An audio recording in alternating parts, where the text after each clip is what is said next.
You're just slacking off in your room, not working. Stop smiling and telling me that you're working. Don't lie to me.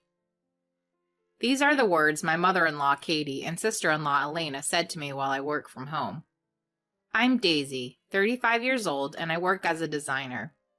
I love drawing since I was little. I was in the art club in both middle and high school and graduated from an art university. I've won several awards, and I always wanted to become a painter or work in design. My husband Hank and I worked together at a part-time job during college. Although we went to different universities, we lived close by and often went home together after our shifts. We discovered we liked the same artists and became close. We started dating on the day we went to see a live concert together. He's a generous and kind person. He listens to my whims and I love him, but sometimes his kindness causes him to lose out, which worries me a little. We had a lot of fun during our college days going to live concerts and festivals together. After graduating, Hank got a sales job at a small company and I started working as a designer at a design office. We got married at the age of 25, 3 years after starting our jobs. We have a daughter who is now in elementary school. When I became pregnant with my daughter, I went independent and started working as a freelance designer from home. At first, it was tough to work from home while raising a child, but thankfully, I now have a lot of work. I used to work from early morning till late at night before getting pregnant, so my husband was very supportive of me continuing to work from home. Living with my beloved husband and daughter while doing the job I've always dreamed of has been the greatest happiness for me.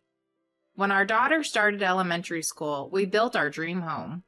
We even made a room for me to focus on my work. One night, Elena visited our house late at night. Katie had slipped in the bathroom and injured her leg, and she was in the hospital.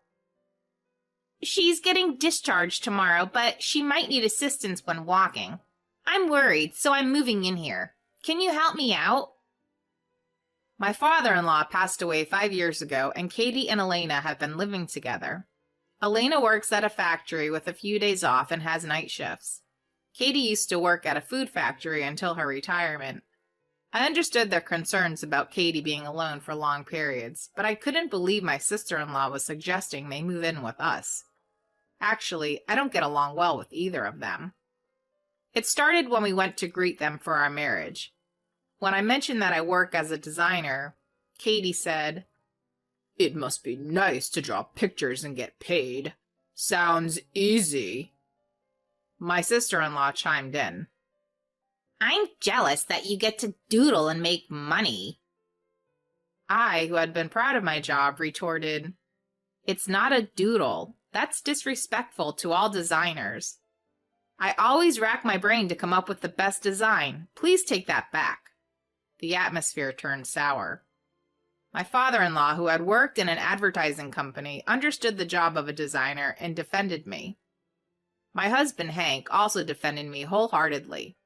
Thanks to them, we managed to get through the situation, but I still haven't forgiven them for their comments. Hank's family has very strong-willed women, and the men might be more easygoing. Since I'm also strong-willed, maybe that's why I got along well with Hank. I visited my in-laws' house several times since then. Each time, Katie and Elena made snide remarks, but I always respond in kind. I can't imagine living with them. This time, Elena had a rather arrogant attitude. You're home. You must have free time on your hands. No, I don't. I have to work and take care of the kids. The atmosphere was tense, but my husband said, Can you give us some time to think? Mom hasn't been discharged yet, and we don't know how much assistance she'll need. Why don't we wait and see? I'll go with her if she wants to go shopping or go out. Although Elena seemed dissatisfied, she left after hearing those words. After she left, I told my husband, We don't get along well, so we can't live together. Of course I know that, he replied, but he seemed a bit worried about his mother. However, that weekend while my husband, daughter, and I were having lunch, the doorbell rang. It was Katie and Elena carrying large bags. My husband and I went to the entrance and Elena smiled and said, We're moving in today. Looking at the car parked in front of the house, it was filled with their belongings. What's going on? I asked, and she replied, "We knew you just postponed making a decision. We're just trying to leave everything to me. I thought you wouldn't make up your mind unless we did this." Hearing that, my husband said, Wait, sis. This house was built for the three of us. Daisy has a job too. We can't just do things without asking. but she insisted. "We've already moved out of our old place. We have no choice but to live here." What? Why would you do that? As I tried to retort, my mother-in-law interrupted. Can you let me sit down? My leg hurts. It's your job to take care of me. Are you trying to kick us out? My usually mild-mannered husband was angry, but he looked troubled when they mentioned her leg injury and having no home. Amid the heavy atmosphere, our daughter came to the entrance and cried. "Mom and Dad look troubled. Why are you and Auntie Elena doing something mean?" I hugged my daughter and apologized. Seeing that, my husband said, Put your bags in the living room for now. It's not good for her to see us fighting. You can stay for a few days, and then we'll think about it. Daisy, is that okay? Well, I was unhappy, but I didn't want to upset my daughter, so I had no choice but to accept. Hearing our conversation, the two of them started carrying their bags. Katie was dragging her leg and seemed to have difficulty walking. From that day on, my days of hell began. My usual routine was to send my daughter to school, finish housework, and then start working. Hank and Elena went to their jobs, leaving Katie and me alone. "I'm going to work now," I told her before retreating to my workroom. However, that didn't mean she would let me concentrate on my work. At first, when I left my room to go to the bathroom or get a drink, she would say things like, Daisy, can you make me some tea? Daisy, when are you making lunch? I don't want anything simple. I had anticipated this, so I managed to dodge her request by saying, "Sure, here's your tea.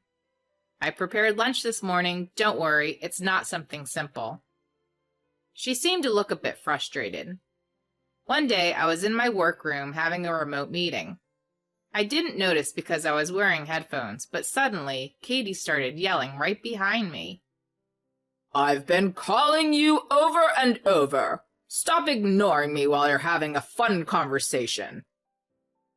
I was surprised and let out a gasp, not knowing when she had entered the room. The camera and microphone were on, so the client heard everything. They laughed, and I felt extremely embarrassed. It was a long-time client, so it worked out somehow, but it could have been a disaster with other clients. I got her out of the room, finished the meeting, and went to see her. "Katie, please, I'm working. Don't come into my room like that." It's your fault for not coming when I called you. I was dumbfounded and quickly stopped arguing.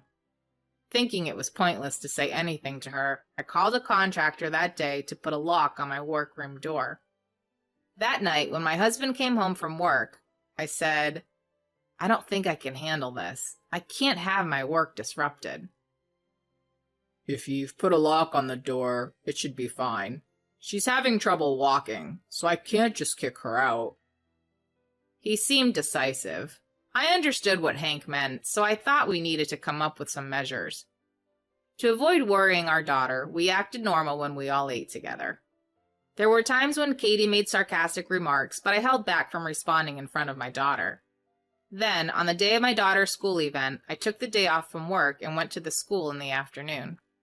Since Elena was off that day at home, I asked her to take care of Katie and left the house. In the evening, the school event ended successfully, and when my daughter and I returned home, all my work materials, including my computer and documents, were in the living room. What the hell is this? When I asked Katie and Elena about it, my sister-in-law replied with a nonsensical explanation. "Well, I work night shifts sometimes, and our schedules don't match, so I wanted us to have separate rooms." I cut her off. "I didn't ask for that. What is this? These are my work tools, right?" Elena sneered. "You're just slacking off in that room, pretending to work, right? If we're going to use a room for fun, it should be mine. You have a bedroom too, and since you put a lock on it, my privacy is protected." I had been locking the workroom door while I was inside to prevent my mother-in-law from entering during work, but I hadn't been locking it when I went out. I greatly regretted letting my guard down, not expecting her to do such a thing. Along with my regret, the sound of my anger boiling over toward Kate and Elena, who had done as they pleased, could be heard. Don't mess with me. These are my important work tools. Do you know how much money I make with these? What a pompous thing to say. I heard from Mom that you're lying about working. You're just laughing and talking with someone, right? I was having a meeting then. There are times when we are laughing during meetings, right? I never laugh during factory meetings. You're just lying. Elena, perhaps heated up, grabbed my hand. With my blood boiling, I raised my voice, shook off her hand, and yelled back.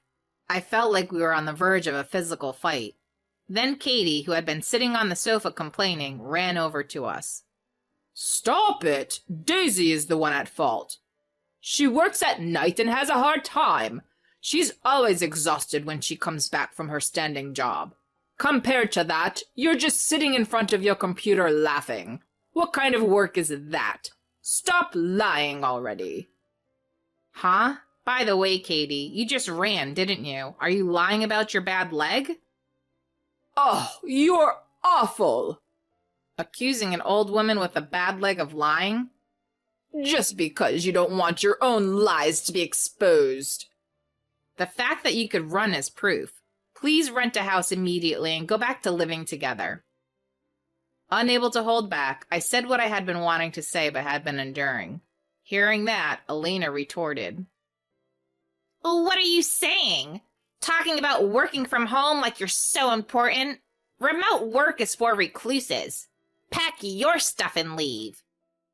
Katie continued. That's right. It's not us. You should be the one to leave. Then we heard our daughter's crying voice. I got too excited and was completely absorbed in the argument. My daughter had been crying the whole time. Seeing her, I came to my senses. Fine, I understand. All the furniture is mine and I'll sell the house. Goodbye. Huh? What do you mean, yours? It's Hank's, right? I just ignored her, packed my things, and went back to my parents' house. I apologized to my daughter a lot. As I apologized, tears welled up in my eyes. I emailed Hank about today's events and my return to my parents' home.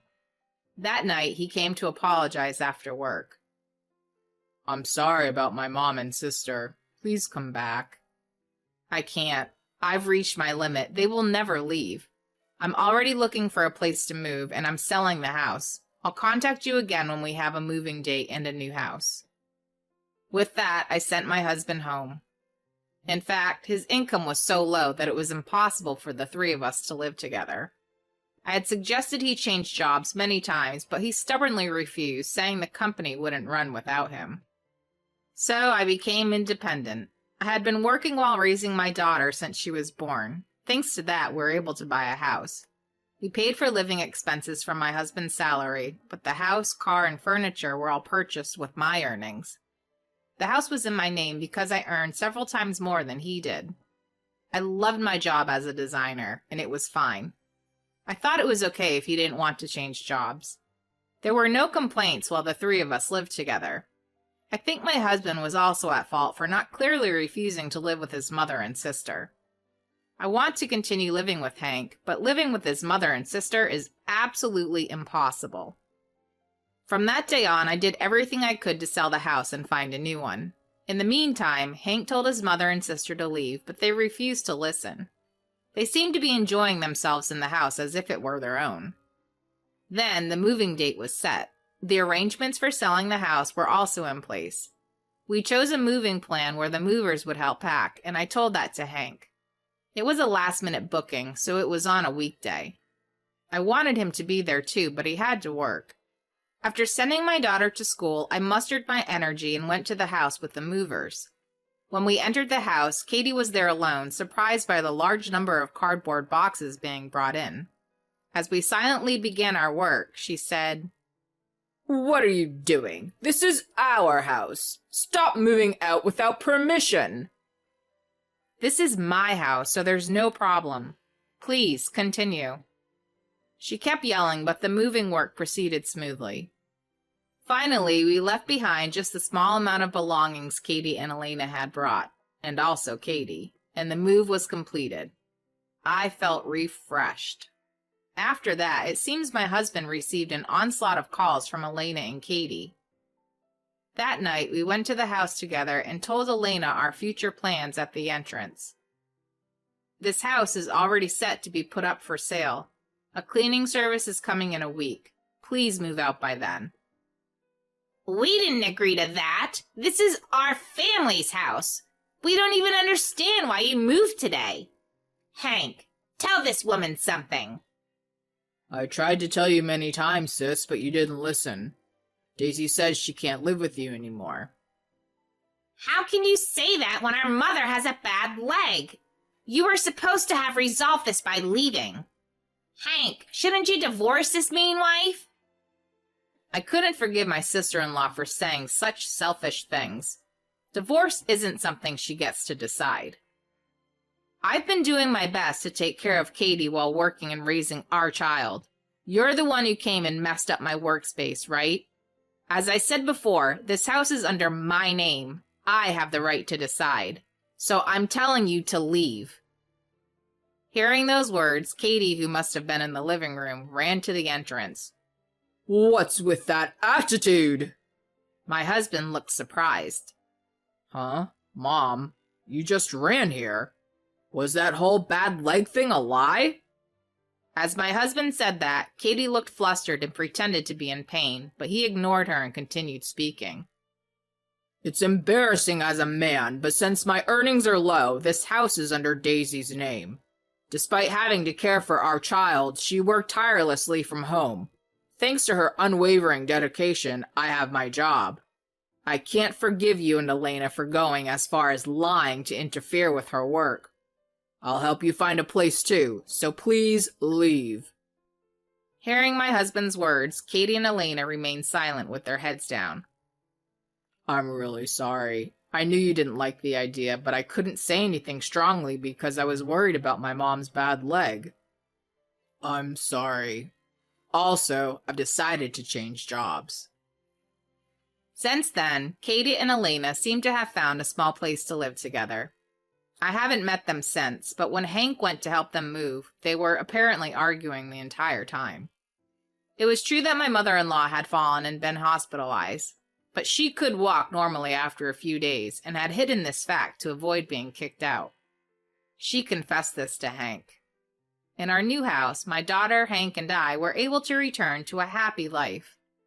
Our daughter, who had been a bit down during the time we lived together, has regained her energy and is now at ease. Hank has started job hunting and is likely to find a much higher paying job than before. My work is going as smoothly as ever. We're both saving money and talking about buying an even better house than before.